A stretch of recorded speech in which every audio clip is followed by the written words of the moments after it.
এই যে আপনারা আমার হাতে একটা ছোট্ট কার্ড দেখছেন। এই কার্ডটার নাম আমরা দিয়েছি ফ্যামিলি কার্ড। বাজারের আগুনের হলকায় যখন সাধারণ মানুষের নাভিশ্বাস উঠেছে, ঠিক তখনই এক চিলতে স্বস্তির খবর নিয়ে এসেছে বাংলাদেশ সরকার। নিত্যপণ্যের ঊর্ধ্বগতি আর অর্থনৈতিক সংকটের এই সময়ে প্রতিটি মানুষের মনে শুধু একটাই চিন্তা, কিভাবে সামলে নেওয়া যাবে আগামী দিনের খরচ।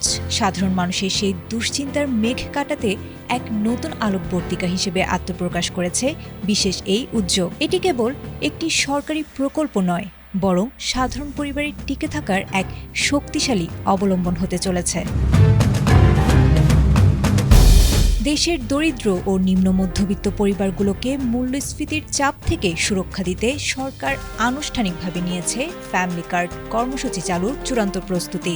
সম্প্রতি অনুষ্ঠিত এক উচ্চ পর্যায়ের আন্তঃমন্ত্রণালয় সভায় ৫ কোটি পরিবারকে এই কার্ডের আওতায় আনার লক্ষ্যমাত্রা নির্ধারণ করা হয়েছে। এই কর্মসূচির সবচেয়ে বিশেষ দিক হল প্রাপ্ত নগদ অর্থ সরাসরি পৌঁছে দেওয়া হবে পরিবারের নারী সদস্য বা গৃহকর্ত্রীর হাতে, যা তৃণমূল পর্যায়ে নারীর ক্ষমতায়ন নিশ্চিত করবে।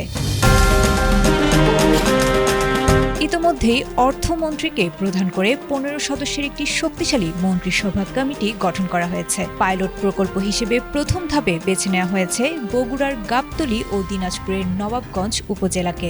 সরকারের পরিকল্পনা অনুযায়ী সুবিধাভোগীরা প্রতি মাসে ২,০০০ টাকা করে নগদ সহায়তা পেতে পারেন, যা বিদ্যমান অন্যান্য সামাজিক ভাতার চেয়ে অন্তত দ্বিগুণ।